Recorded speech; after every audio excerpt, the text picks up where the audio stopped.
Assalamualaikum warahmatullahi wabarakatuh. Pada kali ini kita akan membahas tentang dialog atau diskusi antara Nasrani dengan Wahabi tentang Tuhan. Dialog ini merupakan terjemah dari dialog berbahasa Arab yang kami temukan di sebuah grup Facebook. Diskusi ini dimulai dari ajakan seorang Wahabi kepada seorang Nasrani atau seorang Kristen. Wahabi berkata kepada Nasrani, "Aku mengajakmu untuk memeluk Islam, yaitu agama terakhir yang menghapus agama-agama terdahulu yang menyimpang."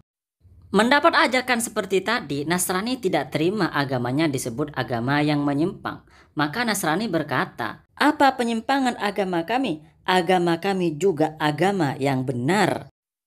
Lalu si Wahabi menjelaskan tentang penyimpangan agama Nasrani. Kata si Wahabi, "Bagaimana bisa kalian menyembah Tuhan yang berada atau bertempat pada diri seorang manusia?" Orang Nasrani tidak membela agamanya, tetapi dia balik bertanya kepada Wahabi.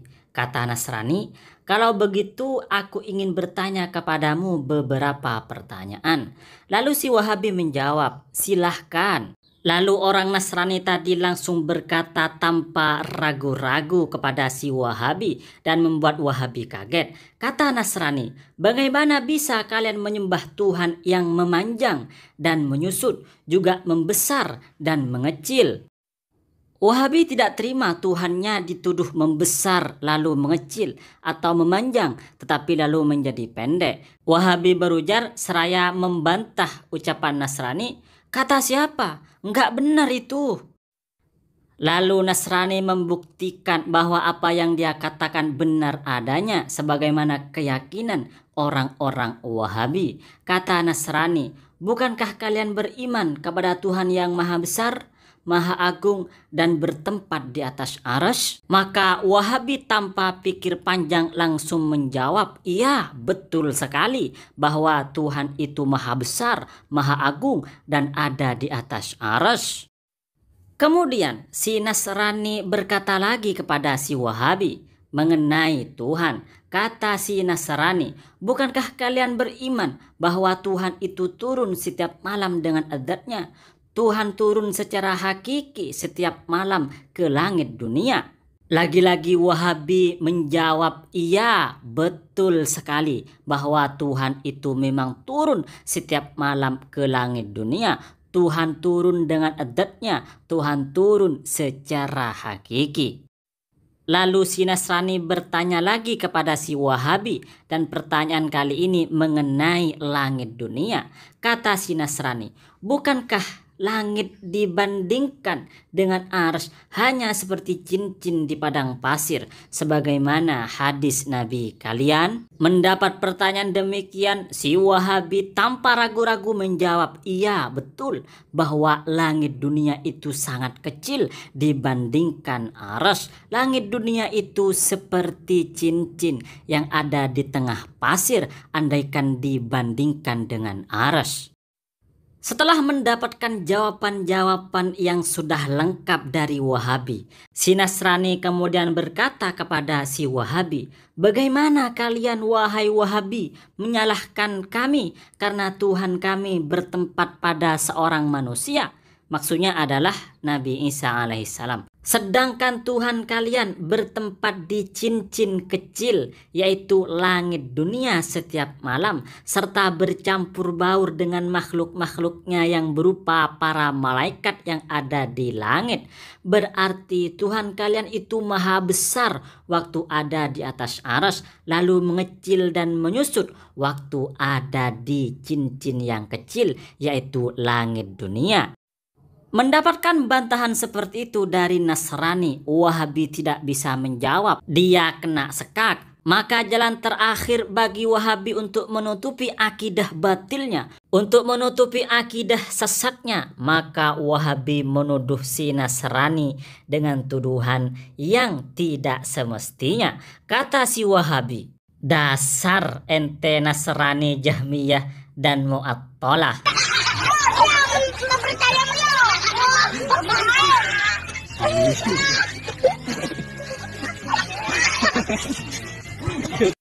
Baik teman-teman sekalian, saya lanjutkan ya. Dialog tadi saya nggak tahu apa memang terjadi secara real atau memang dibuat-buat. Tetapi substansinya itu benar ya, substansinya itu benar.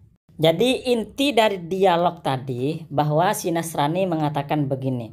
Kalau kalian meyakini bahwa Allah Ta'ala itu ada di atas arsy itu maha besar. Arsy itu besar sekali dan Allah maha besar sekali ketika ada di atas arsy. Lalu Wahabi kan meyakini bahwa setiap malam itu Allah Ta'ala turun ke langit dunia. Setiap malam Allah turun ke langit dunia, dan turunnya itu turun secara hakiki, turun secara beneran. Ya, bukan secara majaz, bukan, tetapi turun beneran menurut keyakinan Wahabi. Berarti ketika Allah Subhanahu wa taala turun ke langit dunia, itu berarti Allah Ta'ala menjadi kecil. Kenapa kok seperti itu? Karena langit dunia itu sangat kecil sekali dibandingkan dengan arsy. Ya, langit itu bagaikan cincin dan dilempar ke padang pasir dibandingkan dengan arsy. Itu saking kecilnya langit dunia. Maka kalau turunnya Allah Subhanahu wa taala dari atas arsy ke langit dunia itu diartikan turun secara hakiki, maka berarti Allah Ta'ala mengecil. Karena kalau tidak mengecil berarti tidak bisa dikatakan turun. Lalu biasanya Wahabi itu menuduh Aswaja itu sebagai mujassimah, menuduh orang-orang yang tidak setuju dengan pengertian atau dengan pemahaman Wahabi itu dituduh mujassimah. Padahal sebenarnya ucapan Wahabi itulah yang mujassimah. Ketika Wahabi mengatakan bahwa Allah Subhanahu wa taala turun dari arsy ke langit dunia dengan turun secara hakiki, berarti Wahabi itu menjisimkan Allah. Wahabi menuduh Allah Subhanahu wa taala berpindah tempat dari atas ke bawah, dari arsy ke langit. Artinya Wahabi itu menuduh Allah menempat kepada makhluknya. Lah perkataan seperti ini itu sudah perkataan mujassimah. Jadi perkataan mereka yang sebenarnya mujassimah. Dan dalam dialog antara Wahabi dan Nasrani tadi, Wahabi tidak bisa menjawab. Itu artinya memang akidah Wahabi, keyakinan Wahabi ini memang penuh kebatilan, penuh kesesatan. Di antara tanda bahwa sebuah akidah, sebuah keyakinan itu sesat, menyesatkan adalah tidak bisa menjawab dari pertanyaan-pertanyaan. Artinya menemui jalan buntu. Misalnya kita bertanya kepada Wahabi, kepada orang-orang Wahabi, apakah orang yang berkeyakinan bahwa Allah menyatu dengan dirinya itu sesat? Wahabi pasti menjawab sesat. Jadi orang yang berkeyakinan bahwa di dalam dirinya ada Allah Subhanahu wa taala, ada Tuhan, itu menurut Ahlus Sunnah wal Jamaah adalah sesat, keyakinan yang sesat. Begitu juga kata Wahabi. Nah, di antara alasannya, kenapa? Di antara alasannya adalah Allah bersemayam atau Allah berada pada makhluk. Nah, keyakinan seperti ini sesat. Lalu kenapa Wahabi mengatakan bahwa Allah itu bertempat, menempat di atas arsy atau di atas langit? Emangnya arsy dan langit itu bukan makhluk? Kalau misalnya Wahabi itu mencoba berpikir dengan jernih, sebenarnya nggak ada beda antara Wahabi yang berkeyakinan bahwa Allah ada di atas arsy dengan orang yang berkeyakinan bahwa Allah Subhanahu wa taala bersemayam pada dirinya. Bedanya hanya tempat saja. Kalau Wahabi, Allah Subhanahu wa taala berada, bertempat atau bersemayam di atas arsy. Kalau orang yang berkeyakinan bahwa di dalam dirinya ada Allah, itu meyakini bahwa Allah Subhanahu wa taala bertempat, bersemayam, berada di dalam dirinya. Sebenarnya nggak ada beda, sama-sama mengatakan Allah Subhanahu wa taala bertempat pada makhluk. Tentu keyakinan seperti ini adalah keyakinan yang sesat, menyesatkan, tidak sesuai dengan pemahaman ulama salaf. Begitu juga Wahabi tidak akan bisa jawab yang mengartikan, yang menandakan bahwa akidah mereka memang akidah yang tersesat adalah pertanyaan, di mana Allah sebelum ada arsy? Atau setelah arsy hancur, Allah pindah kemana? Kalau Allah Subhanahu wa Ta'ala itu ternyata berpindah dari satu tempat ke tempat yang lain, berarti Allah Subhanahu wa Ta'ala dihinggapi sesuatu yang baru.